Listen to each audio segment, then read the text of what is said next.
अच्छा दरख्त टुटन की भला की वजह है। मैं तुहानू दसना दरख्त शायद उवें बाकियां ने हवा बर्दाश्त की, शायद ये भी हवा बर्दाश्त कर लेंदा। ए देखो ए गंढ बनी हुई है, ठीक है। गंढ क्यों बनी सी, ए तना ते ए तना थोड़े कमज़ोर सी ते ये ना लैदा हो गया सी इस तरह।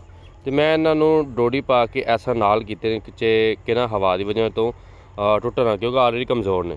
लेकिन वो होया उवें ही है, वो ही टुट गया। वेखो मैं डोडी खोली है ना, तो डोडी के थले भी निशान, यानी कि तुसी अगर बंद मारते पै जे, ए देखो ठीक है ना, यह रस्सी इहदे विच खुभ गई, जिंदी वजह तो इन्हूं ना पूरी ताकत नहीं मिली, तो हवा की बर्दाश्त ना करते हुए भाई थले डिग पिया। तो तुसी अगर डोरी बन्नो भी ना, मैं पिछले दिनों मेरा जेहन च आंदा भी पिया सी कि यार डोरी ना खोल देनी चाहिए कि हुण ना तना काफ़ी मोटा हो गया।